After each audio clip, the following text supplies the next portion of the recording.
I never thought the most painful blow of my life would come from an illness or a death, but from the mouth of my own daughter.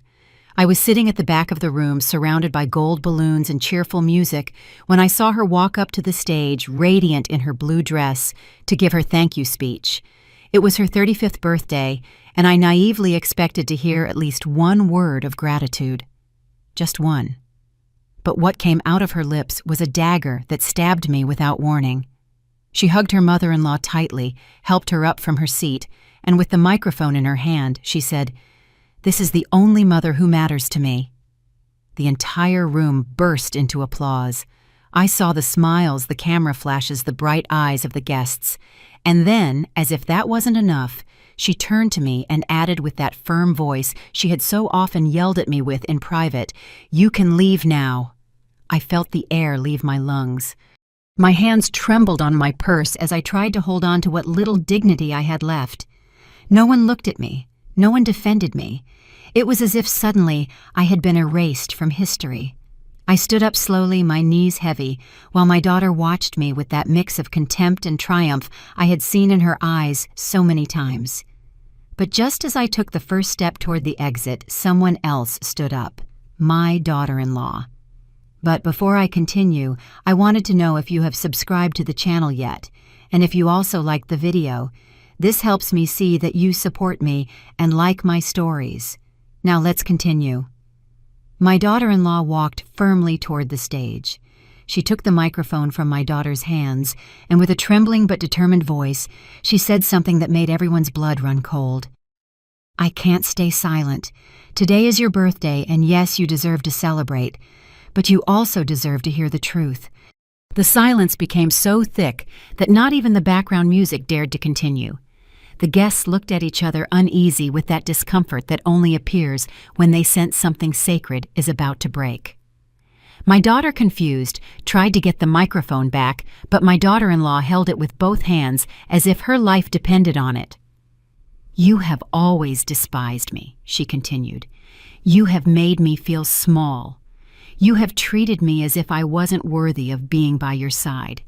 But you know what? The real mother here is not the one who applauds your vanity or smiles for the cameras.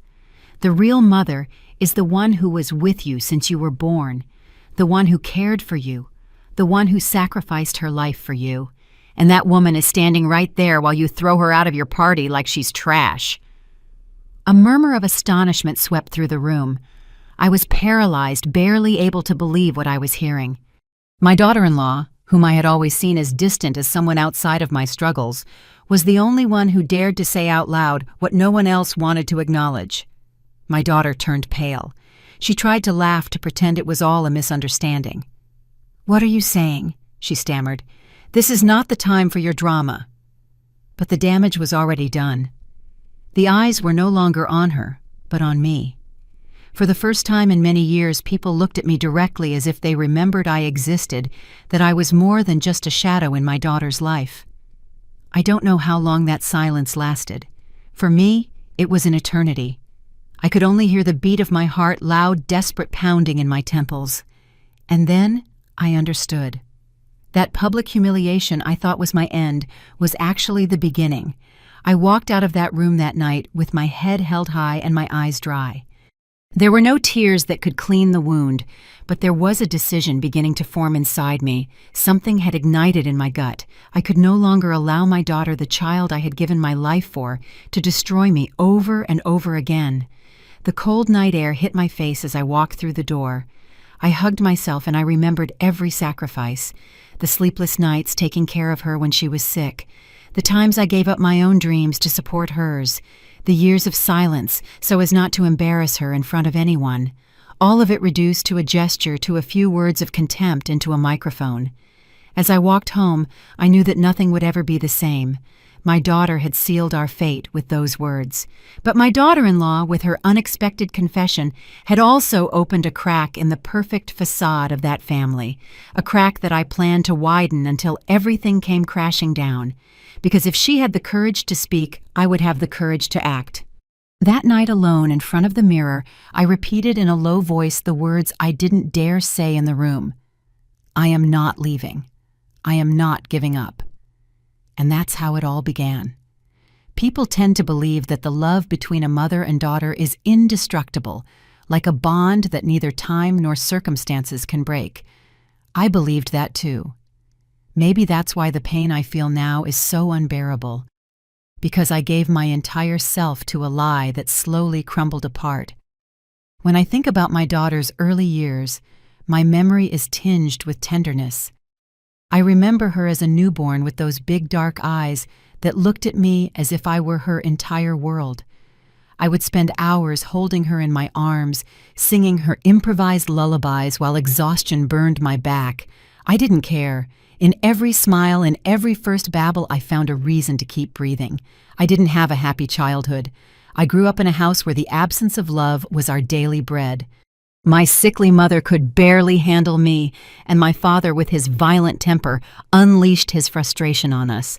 I swore it would be different with my daughter. I swore I would give her everything I never had: a safe home, a warm hug, a refuge where she could grow up without fear. At first I succeeded, but over time the roots of that promise began to crack. Her father. My husband was never an easy man. He was a hard worker, yes, but also proud and distant. He barely paid attention to the everyday details that I valued so much. For him, raising a daughter was a secondary task, a duty that fell entirely on my shoulders. He became the judge and executioner of my efforts. If she cried, it was my fault. If she got sick, I hadn't taken good care of her. If she rebelled, it was because I had been too soft. And she, my little girl, absorbed every word. She grew up hearing from her father that I was not enough, that I lacked character, that I wasn't up to his standards. At first, she defended me, but over the years, she stopped. It was easier to join him than to stay on my side. I remember one afternoon when she was just 12. I had cooked her favorite dish to cheer her up after a tough exam. When I served her at the table, she looked at me with disdain and said, "Dad says you're a bad cook." I froze the knife still in my hand. I asked her if she thought so too, and her response was a shrug, as if my effort was worthless. That day I understood that the poison of contempt had already taken root in her heart. The teenage years were even crueler. Every time we argued, she would repeat phrases that weren't her own. They were echoes of her father, and later of her husband's family. "You're old-fashioned. You're a burden. You never gave me what I needed." And I, instead of confronting her, remained silent. I was afraid of losing her. I believed that if I endured, if I held on, one day she would understand everything I did for her. But that day never came. The appearance of her mother-in-law finally sealed my place in her life. That woman, cunning and with a gift for charming people, won her over with attention and flattery that I never knew how to give so lavishly. She had money connections, sweet words that sounded like music to ears hungry for recognition. My daughter began to compare me to her to see in that woman what I couldn't offer. And every comparison left me more relegated, smaller, more invisible. Slowly, I began to notice that family invitations became fewer, that the photos she shared on social media never included me, that in conversations I was barely a footnote, an uncomfortable memory she preferred to hide. When did I lose my daughter? That's the question that keeps me up at night. Maybe it was the day I accepted silence instead of demanding respect. Maybe it was when I chose to be quiet rather than confront her father. Or maybe it was even before that, from the time the pain of my own childhood prevented me from teaching her how to love me. The truth is, as she grew up, I faded away, and when I tried to react, it was already too late. She had replaced me. She had found in another woman the mother figure I always dreamed of being for her. And yet here I am.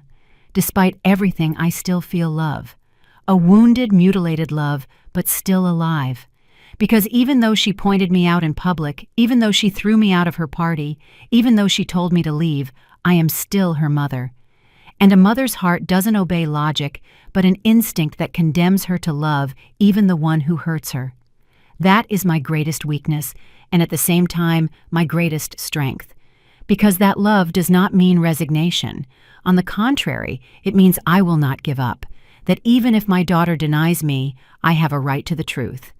And if she chose to forget it, I will make sure to remind her even if it hurts her.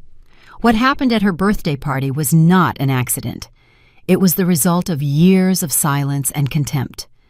But it was also the beginning of something new. because now I know that I am not willing to continue living in the shadows. If my daughter wants to bury me alive, she will have to watch as I rise from that grave and give back every word, every gesture, every ounce of disrespect.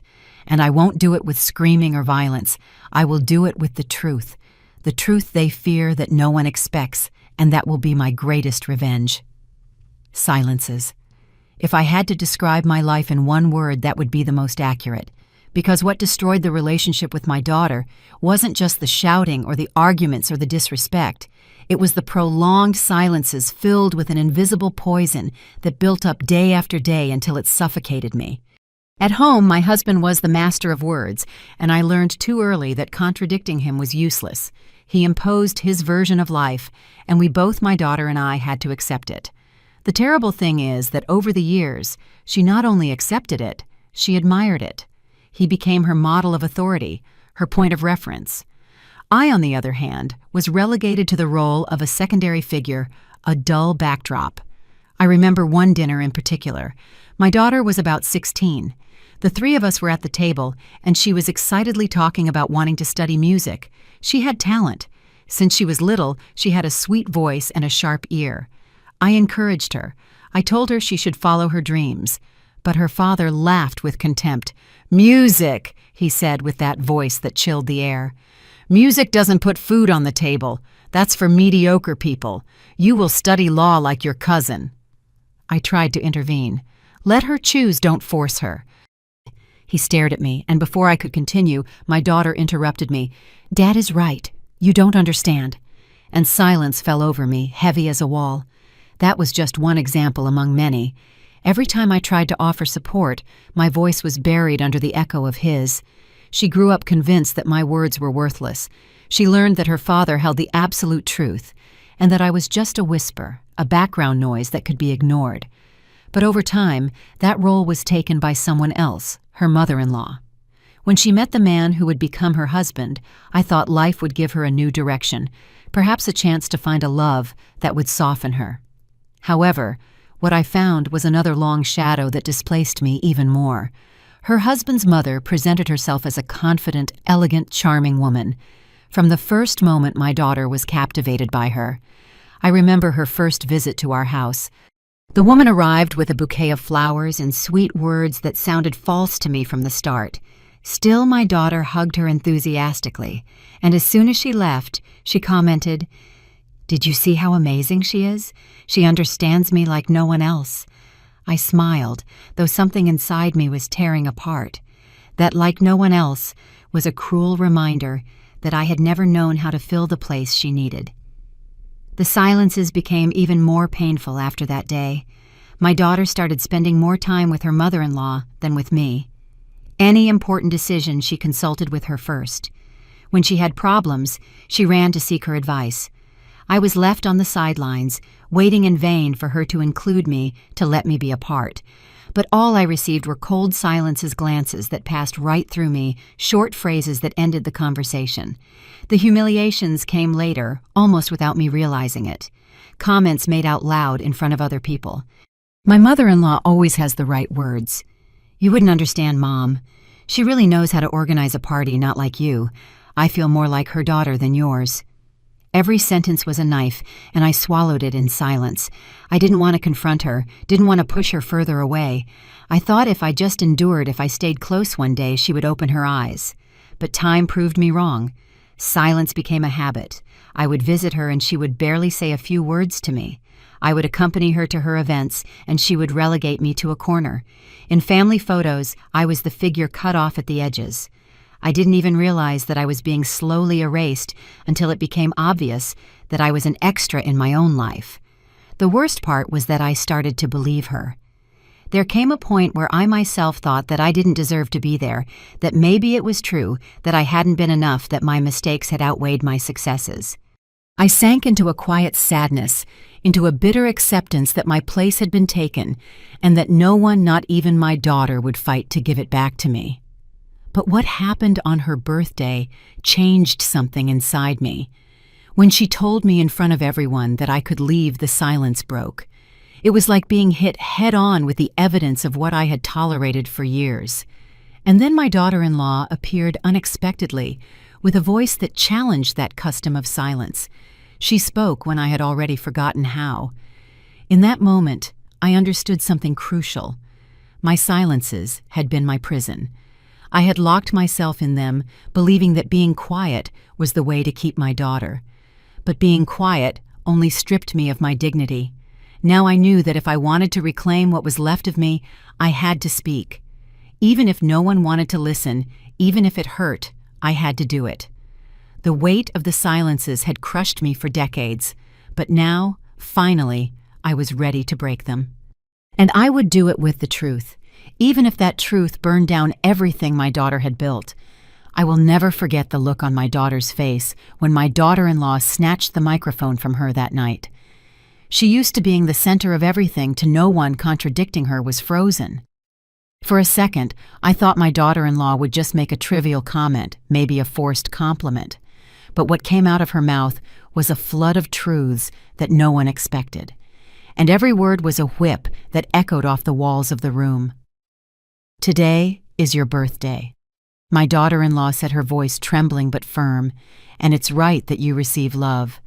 But it's also right that you face what you've tried to hide for so long." The murmur among the guests stopped. Glasses were left midair. Laughter died in many throats. I felt my heart race as if it wanted to escape my chest. Something big was about to happen, and for the first time I wasn't the protagonist of the humiliation, but a witness to a truth that was pulling me from the shadows into the light. My daughter tried to regain control. She approached her with a tense smile. "What are you saying? Don't make a drama out of my party." But my daughter-in-law didn't stop. I saw her grip the microphone with both hands as if she were holding a weapon.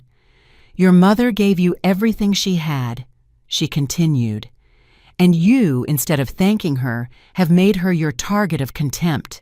You have allowed others to humiliate her, and you joined in the mockery as if it were a sport. Do you know what it's like to see a mother leave your house in tears because you treated her like a stranger? I know, because I have seen it." A murmur of surprise swept through the room. My throat was tight and I could barely breathe.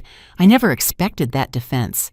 I had never imagined that someone, least of all my daughter-in-law, would have the courage to expose in front of everyone what I had suffered in silence. My daughter, nervous, looked at the guests. "Don't listen to her," she said with a forced laugh. "She always exaggerates." But my daughter-in-law took a step forward and lowered her voice as if speaking directly to her. "It's not an exaggeration. It's the truth you've hidden under your parties and your applause." The tension became unbearable. I could see my daughter's mother-in-law sitting upright in her chair, her lips tight and her eyes furious. She couldn't stand her kingdom of perfection being shaken, and my daughter, seeing herself exposed, began to lose control. "Shut up already!" she screamed at her. "This is not your moment!" My daughter-in-law looked at her calmly, and it was that calmness that made her tremble even more. "No, this is not my moment," she replied. "It's your mother's, the one you took from her years ago." The words hung in the air like a verdict. I felt my legs tremble, but not from weakness, but from a strength I didn't remember feeling in a long time. It was as if my daughter-in-law's voice had given me back the dignity I had buried myself. The guests didn't know where to look. Some looked at me with pity, others with shame, others with a mix of surprise and respect. No one dared to applaud this time. It was too real, too raw. My daughter, on the other hand, was falling apart. I saw her face change from anger to humiliation, from arrogance to desperation. She was not prepared for someone to confront her, much less in front of everyone. She had always lived believing she could manage appearances, that with a fake smile she could hide the rot she carried inside. But that night the masks shattered. I wanted to speak. I wanted to take that moment to say what I had kept inside for years, but I held back. It wasn't my turn yet. Sometimes the greatest act of power is a well-used silence. My daughter-in-law had lit the fuse, and I had to wait for the exact moment for the explosion to become my weapon. My daughter tried to compose herself, and in a desperate attempt, she hugged her mother-in-law in front of everyone. "She is the mother I always wanted," she said, almost shouting. "I don't need anything else." But the sentence sounded hollow, empty. No one believed her because after what my daughter-in-law had revealed, everyone knew it was nothing more than a childish defense, a final grasp in the water before sinking. I watched her in silence with a mix of pain and pity. On one hand, she was still my daughter, the little girl I once held in my arms and rocked on feverish nights. But on the other hand, I no longer recognized her. She was a woman consumed by her own pride, unable to see beyond her ego. That night, I knew that the war between us was no longer invisible. It was now public. And in a public war, the winner isn't the one who shouts the loudest, but the one who knows how to wait and strike at the right moment. My daughter-in-law looked at me from the stage, and in her eyes I saw something I had never seen before. Complicity. As if she were telling me without words that I wasn't alone, that there was someone willing to bear witness to what I had lived through. And then I understood that this birthday, which had started as my condemnation, had become my opportunity. Because my daughter-in-law's words were not the end of the humiliation, but the beginning of my revenge. That night, after the birthday party, I returned home with an exhausted body and a wounded heart, but also with my mind on fire. My daughter-in-law's words had opened a crack in the facade my daughter had built for years. And as I took off my dress and let down my hair in front of the mirror, the memories began to fall on me like stones. Scenes from a past that never healed its wounds, episodes that had marked me like invisible scars. I close my eyes and see her as a little girl, barely 5 years old, running towards me with a bouquet of wildflowers she had picked in the garden.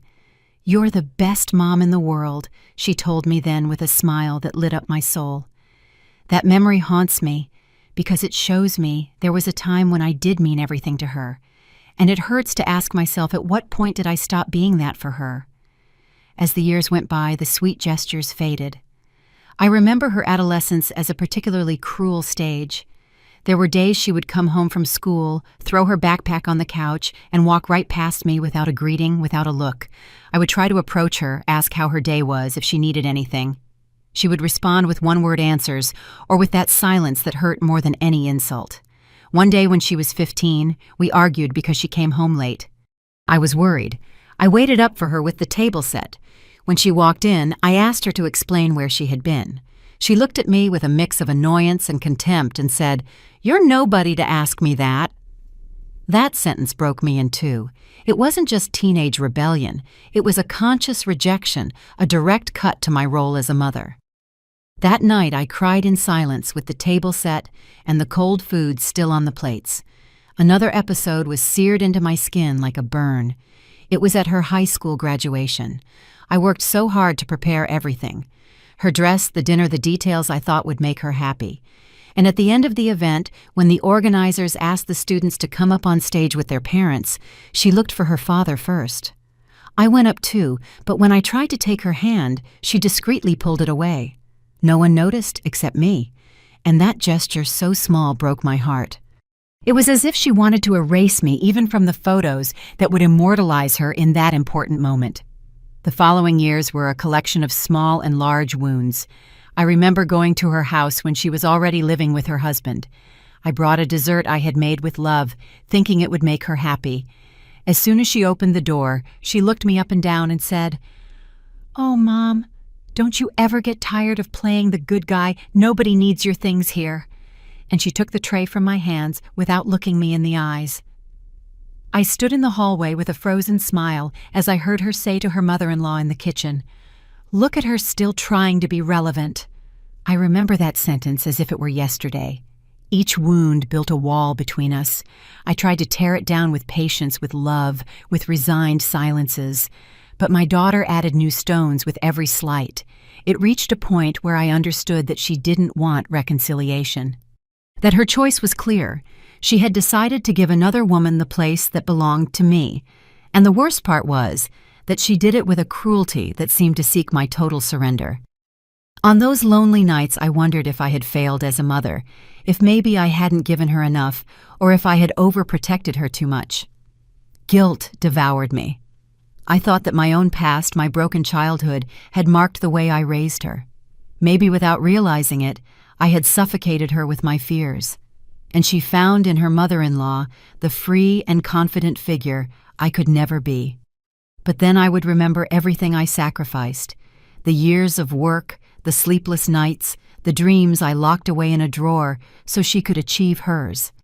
And I understood that no, it wasn't a lack of love or dedication. The problem was that in her ambition for recognition, she chose to deny her roots. I was the uncomfortable part of her story, the one she preferred to hide in order to shine in front of others.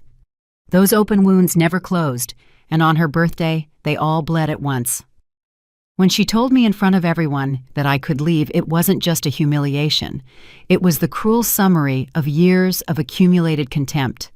But the difference now was that I wasn't going to stay silent anymore, because those wounds, though they hurt, had also made me strong. Every hidden tear, every swallowed insult, every averted gaze had forged me like iron. And if my daughter thought she could still break me, she was wrong. Now, I was the one ready to break the silence, to raise my voice, to use the truth as a weapon. That night, I promised myself there would be no more tears in vain. The wounds would still be there, yes, but they would not be signs of defeat. They would be my battle scars. And with them, I would march onto the battlefield that awaited me, the one of the truth that had not yet been revealed. Pain teaches you, but humiliation sharpens you. And after that party, when I heard my daughter tell me in public that I could leave, I understood that the time had come to turn my scars into weapons. I could no longer wait for gratitude where there was only contempt. I had been silent for too long. I had endured slights that marked me like a branding iron. But that night, with my daughter-in-law's words echoing in my mind, I decided I would no longer be a victim. A plan began to form in silence. It wasn't the first time I had thought about defending myself, but I always lacked the courage. This time, however, anger was my engine. I was no longer seeking reconciliation or tenderness. I was seeking justice. The first thing I did was open the drawers of my memory, the ones I had kept shut for fear of what I might find. I remembered that my husband, before he died, had left a trail of financial secrets, shady investments, and documents that he always hid with jealousy. For years, I chose not to look, not to ask, because I told myself it was men's business. But now I understood that in those papers could be my most powerful weapon. I started visiting the office that had been abandoned in the house. The smell of dust and old paper accompanied me as I went through yellowish folders, sealed envelopes, and contracts I had never dared to read. At first I felt lost, like an intruder in my own home. But with patience I began to decipher each line, each number, each signature. I discovered that my husband had made deals with my daughter's in-laws' financial favors that tied our destinies together more than I ever wanted. And there was the irony. The mother-in-law she now revered owed me more than she would ever admit. That was dynamite, and I knew it the moment I read it. I didn't want to rush. I sought help quietly. I contacted an old trusted friend, a retired lawyer who had always respected me. I took the documents to him and asked him to explain what they really meant. I remember him looking at me with wide eyes. "Do you have any idea what you're holding here?" he said. "With this, you could ruin your daughter, her husband, and even her in-laws." I felt a chill, not because it scared me, but because for the first time I understood that I held the power in my hands. I then began to map out my strategy. I made copies of everything. I secured them in different places. I even gave a sealed envelope to my lawyer with clear instructions in case something happened to me. It wasn't paranoia, it was caution. I knew my daughter's arrogance and her mother-in-law's cunning all too well. If they found out what I knew, they wouldn't hesitate to attack me with everything they had. Meanwhile, in public, I continued to play the role of the fragile, almost invisible mother. I attended family gatherings. I smiled when I had to. I lowered my head to avoid raising suspicion. No one imagined that behind that facade, every gesture, every word, every look was being calculated. The key to everything was patience. I knew my daughter would make mistakes. Her arrogance made her careless, and her need to prove she didn't need me would lead her to step on dangerous ground. I just had to wait for the right moment to reveal what I held in my hands. At night, as I went over my plan again and again, I found myself thinking about the past. How had we gotten here? How had that little girl who used to hug me in her sleep turned into a woman capable of throwing me out of her life as if I were a burden? Sometimes the pain almost made me hesitate.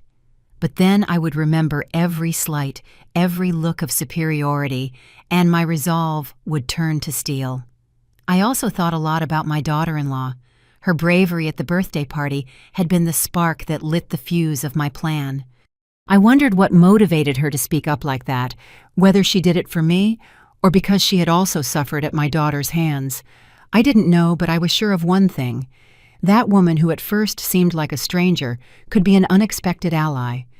The plan wasn't just about exposing the financial and social truth of my daughter and her mother-in-law. No, it was bigger. I wanted to dismantle the facade of perfection they had built at the cost of my humiliation. I wanted everyone, absolutely everyone, to see what was hidden behind those applauses, those fake smiles, and those empty speeches. Once in front of the mirror, I dared to speak aloud, as if rehearsing for the day of revelation. "I don't want your affection," I said, imagining my daughter in front of me. "I don't need your applause. The only thing I demand is respect, and if you don't know how to give it to me, I will take it from you with the truth." That mirror was my accomplice for weeks. I practiced words, gestures, even silences. I would not improvise. When the time came, every sentence had to be precise. Every pause had to sink her deeper into her own lie. And while everything was brewing in the shadows, I smiled in public, accepted the slights, pretended not to hear the mockery.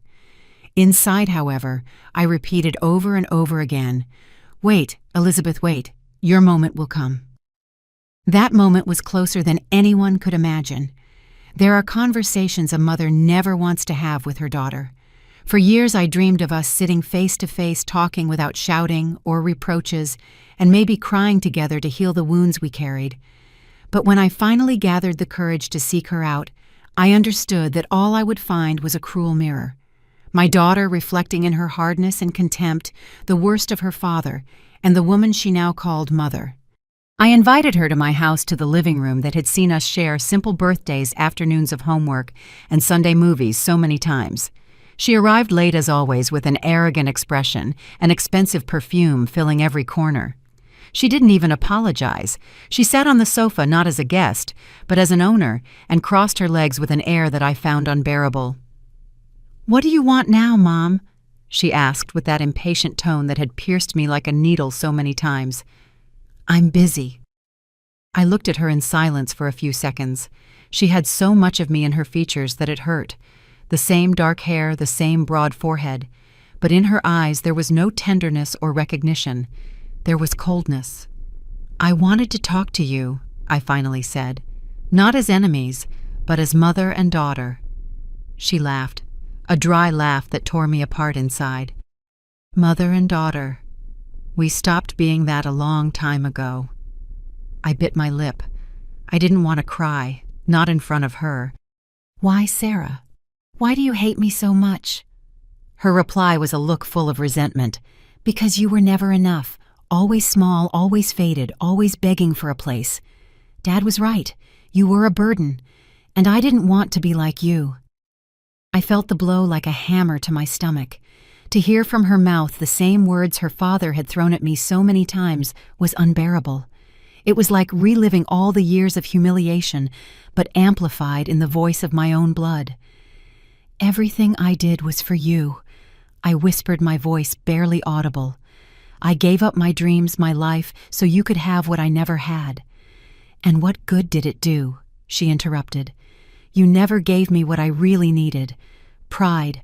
I found that with my other mother. She taught me to be strong, not to depend on anyone to have presence. You, on the other hand, were always in everyone's shadow."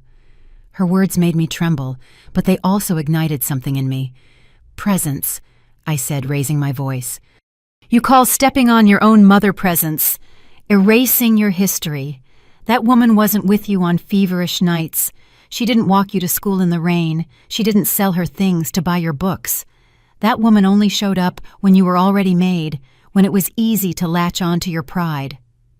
She looked away, uncomfortable for the first time, but her pride wouldn't let her back down. "What's done is done.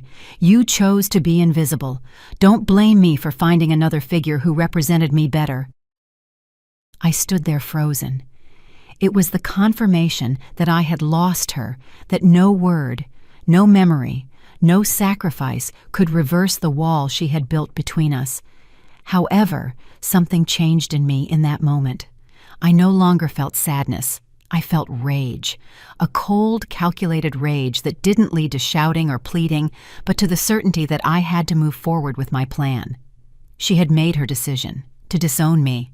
I would make mine. To show her that not everything in life can be erased or replaced. "Fine," I said, standing up. "If that's what you think, then there's nothing more to talk about." She smiled with that triumphant smirk I knew all too well. "Finally, you get it." But she didn't get it at all, because while she thought she had defeated me, I already held in my hands the pieces that would bring down the castle of arrogance she had built with her mother-in-law. I walked her to the door. Before she left, she turned and threw one last dagger. "When I talk about my mother, I'm not thinking of you. Get used to it." I closed the door slowly, my heart on fire. I leaned against the wood and let out a deep sigh. I didn't cry. Not anymore. Because instead of tears, what ran through me was a new energy, an absolute certainty. She had given me the reason not to stop. In that moment, I understood that my daughter had become a mirror of everything I hated. Her father's arrogance, her mother-in-law's manipulation, the coldness of misunderstood power. And I would no longer try to save her from herself. My mission was now different. To rip that mirror away and show it to her in front of everyone, even if it was the last thing I ever did. Because if she wanted to see me as a shadow, she would learn that shadows also know how to swallow everything until they suffocate the light that thinks it's eternal. Just when I thought everything would end with that private confrontation with my daughter, the unexpected voice of my daughter-in-law appeared again. Chloe, who had lit the first spark at that birthday party, returned with even greater force. And this time she didn't just speak for me. She spoke against the entire facade that my daughter and her mother-in-law had built for years. It happened at a family gathering, one of those that seemed designed to display a perfect portrait. It was my daughter and her husband's wedding anniversary, and the room was decorated with a luxury that bordered on ostentatious. Guests imported flowers, cameras capturing every gesture. I had decided to attend not out of affection, but because I knew that such occasions were the ideal stage for masks to crack. And I was not wrong. My daughter's mother-in-law, dressed in an elegant suit and a rehearsed smile, paraded like a queen among the guests. My daughter followed her like a satellite, celebrating every word, every gesture, as if she were the only sun that lit up her life. I sat in a corner, invisible as usual, but with my eyes wide open. I waited. It was then that my daughter-in-law, dressed simply, but with the dignity of someone who needs no adornments, stood up from her table.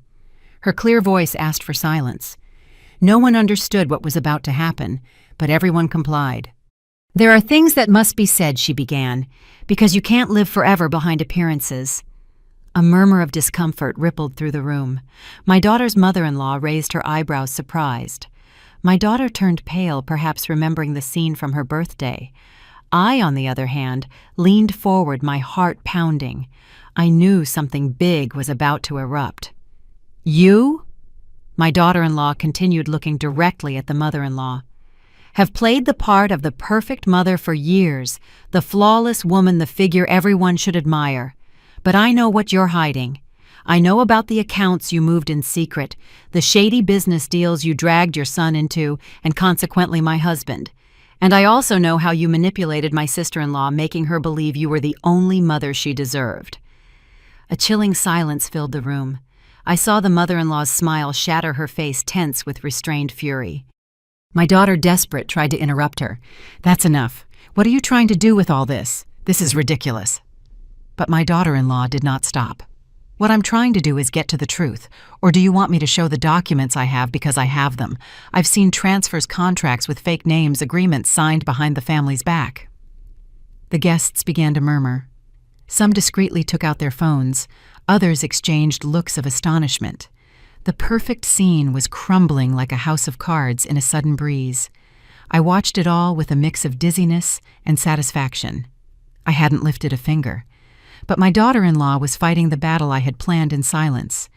It was as if fate had placed an ally in my path, that I never sought someone who had also suffered under that family's manipulations and was no longer willing to be silent.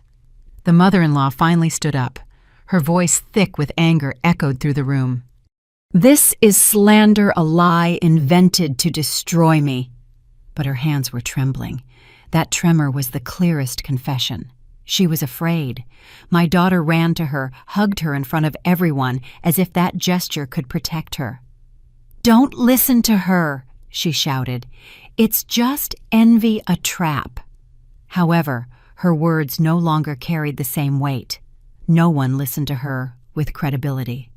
The shadow of doubt had fallen upon her impeccable stage, and in those circles, a shadow is enough to extinguish all the lights. I, sitting in silence, let it all happen. I didn't need to intervene. It was like watching a chessboard, where without moving my pieces, I saw the enemy's pieces fall one by one.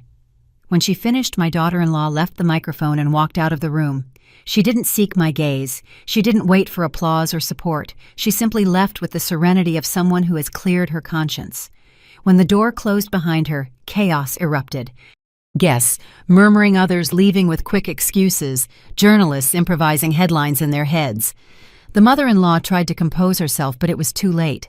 Her image of perfection was stained, and my daughter, her eyes glassy with rage, looked at me as if it were all my fault. In her eyes I read hatred, a hatred so deep it chilled my blood. But I also saw something else, fear. Because even if she wouldn't admit it, she knew my daughter-in-law's words had substance. And what she didn't know was that I also had documents, evidence, secrets that could finish sinking her. That night, returning home, I thought about my daughter-in-law's courage. She had taken a step I still didn't dare to take.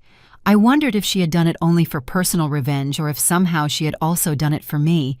It didn't matter. The truth is that her voice opened a door that no one could close again. The family war was no longer a private whisper. Now it was exposed, bleeding in front of everyone. And I, who had lived for years under the weight of silence, understood that my moment was near. Because when the truth starts to come out, there is no one who can stop it. All my life, I was afraid of public stages. I was always the woman who stayed on the sidelines, the one who avoided being the center of attention, who preferred to support others from the shadows rather than claim a space of her own. But that night, as I entered the room crowded with partners, friends, and relatives, I knew I couldn't hide anymore. The murmur was deafening, a mix of curiosity and anxiety. Since my daughter-in-law's confession weeks ago, nothing had been the same. Everyone expected explanations. Everyone wanted to see how this drama, which no one could ignore anymore, would end. And in the midst of those expectant gazes, I found myself on a stage with a folder under my arm that felt heavier than any memory. That folder contained not just papers, but decades of silences, humiliations, and wounds that were now transforming into my only language of justice.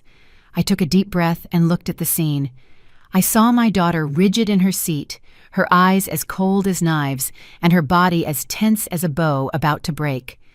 Beside her, her mother-in-law stood with a stone face, trying to project dignity, though I noticed a slight tremor in her hands. Both faces reminded me of years of disrespect, the gestures of superiority, the looks that reduced me to a shadow, the words that condemned me to oblivion. And there they were, exposed before an audience that was beginning to suspect that this family perfection was nothing more than a facade. I opened the folder, and the sound of the rustling paper was like a gunshot that pierced the silence. "I have been silent for too long," I said with a firm voice, although my insides were trembling. I was silent when my husband humiliated me, when my daughter pushed me away, when this family reduced me to nothing.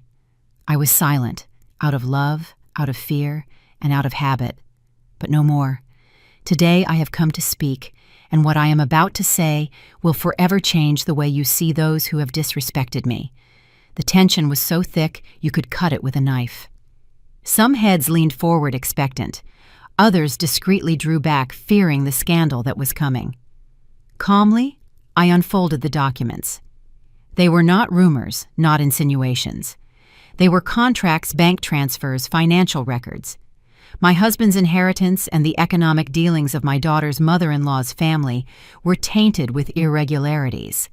I had discovered it among dusty papers that no one expected me to check, but there it was, the truth they had hidden for years, now turned into my sword. My daughter shot up from her seat, her voice filled with rage. Lies! This is all lies! I looked at her without blinking and held up one of the documents. A lie. Then explain to them why your signature appears here, authorizing transactions you never declared. Explain to them, not to me, why you agreed to cover for your father when he asked you to sign in his place. The color drained from her face. Her entire body shuddered. For a moment her lips moved, but no words came out. The audience understood. The seed of doubt was planted, and doubt, once it takes root, is more destructive than any shout. The mother-in-law stood up, arrogant, her voice dripping with contempt. "This is a setup," she said. "A personal vendetta from a resentful woman." Then I pointed at her with the calmness of someone who knows they have already won. "If it were a setup, why are your hands shaking?" The murmur erupted among the guests. Some exclaimed in surprise, others exchanged looks of disbelief. The perfect image of that woman was crumbling in a matter of seconds. It no longer mattered what she said. The tremor in her hands spoke louder than her voice. I took a few seconds of silence, just enough for the tension to build to an unbearable level. Then I added, "I am not looking for pity or cheap revenge. The only thing I want is for the truth to come to light. And here it is in these papers that will be validated by notaries in these documents that cannot be erased or ignored. They wanted to erase me, but you can't erase memory. And today that memory lays you bare in front of everyone." The notaries present confirmed the authenticity of the documents. The partners, outraged, began to murmur among themselves. Some even left the room in a hurry. Those who stayed looked at my daughter with a mixture of contempt and disappointment. She collapsed into her chair, her eyes overflowing with tears, not of remorse but of rage. The mother-in-law, on the other hand, tried to keep her head high, but fear shone in her eyes. She knew the mask had fallen. I closed the folder and placed it on the table with a sharp thud, as if to say, "It is all said." I didn't need to shout. My calm, measured voice was more devastating than their screams of desperation. I walked towards the exit while the room stirred with whispers, accusing looks, and the echo of a truth that no one could stop now. Before leaving, I turned one last time. I looked at my daughter curled up in her seat, her face buried in her hands. My voice was clear, firm, final. I did not leave, and I will never leave. I am your mother, even if you deny me, even if you hate me, and my voice will always haunt you. And then I walked through the door. Outside, the night was cold, but in my chest a flame was burning that would never be extinguished. It wasn't joy I felt, nor peace. It was justice. A justice that had taken years to arrive, but that finally rose with the force of thunder. The night after the public judgment was the first in many years that I slept without being startled awake. I didn't dream of shouting or disrespect or scenes where my daughter turned her back on me. I didn't dream of anything, and that emptiness was more restorative than any illusion. Upon waking, however, I understood there was still one step left. I had unmasked my daughter and her mother-in-law. I had returned the truth to the place from which they had torn it. But I still had to decide what to do with what was left to me. My inheritance, my name, my legacy. For decades I believed that assets were something distant from me, that everything belonged to my husband, that I was just the invisible guardian keeping them in order. But now in my hands were the deeds, the accounts, the contracts that proved that a large part of that fortune, directly or indirectly, belonged to me. And yet what I valued most was not the money, it was the opportunity to decide. That decision, which had been denied to me my entire life, was finally mine. I didn't want to repeat history. I didn't want to perpetuate the chain of arrogance and contempt that had destroyed my family. If my daughter had denied me as a mother, I would deny her as an heir. I met with my lawyer in his office. He placed a draft of a will on the table that we had already worked on in secret weeks before. I read it slowly, savoring every word. It stated with complete clarity that my daughter was excluded from the inheritance, that she would not receive a single dollar or a single property. Everything would go to a foundation for young orphans and female victims of violence. A smaller but significant portion would be left to my daughter-in-law, the only one who had the courage to speak up when everyone else was silent. My lawyer looked at me cautiously, as if he feared I would change my mind. "Are you absolutely sure?" he asked. I nodded firmly. More sure than anything else in my life. My grandchildren will have to make their own way without depending on a last name. And my daughter will learn, even if it's late, that not everything in this life can be bought with arrogance. I signed the document with a calmness that surprised me. It was like closing a circle that had been open for decades, as if with that signature I was burying once and for all the shadow of my husband and the wound my daughter had left me. For the first time, I felt that I was not the one obeying, but the one deciding. The following days were a whirlwind of rumors. The news leaked quickly. The widow had disinherited her only daughter. The local papers published it, some with scandalous headlines, others with an almost poetic tone. Society, which had so eagerly applauded my daughter's union with her perfect mother-in-law, now reveled in the fall of her mask. And in the midst of all that commotion, I remained calm, watching from my window as the storm raged outside. It didn't take long for the reaction to come. One afternoon, my daughter burst into my house unannounced. She was distraught, her eyes red from crying or screaming, I don't know which. She confronted me in the living room with the fury of someone who feels everything she had is slipping through her fingers. "How could you do this to me?" she screamed. "I'm your daughter, your only daughter." I looked at her calmly. "Daughter, do you remember that night when you said in front of everyone that I could leave? That day, you were the one who gave up on me." Her lips trembled. She tried to reply but found no words. I continued speaking this time without trembling, without fear. "You had me your whole life, and you despised me. Now you will have to learn what it means to live without me, without my support, without my inheritance. Maybe then you will understand the value of what you lost." She stood there for a few seconds, as if waiting for me to break down to regret it to run and hug her, but I didn't. I remained upright with my head held high, showing her that the invisible woman no longer existed. Finally, she slammed the door on her way out, and her fury was trapped within the walls, while I was left in peace.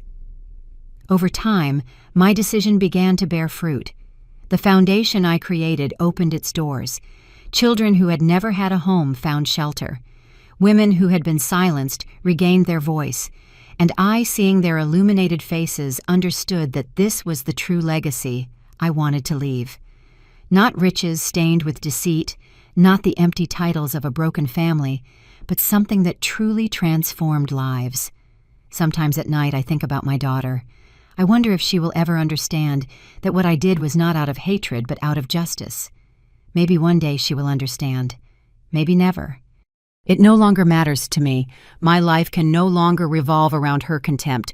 Now it revolves around something bigger, my reclaimed dignity. I look at myself in the mirror, and I no longer see the broken woman who begged for love. I see someone who survived humiliation, who walked through the shadows and knew how to wait for the moment to rise. And although I know that loneliness will continue to accompany me, I am not afraid of it.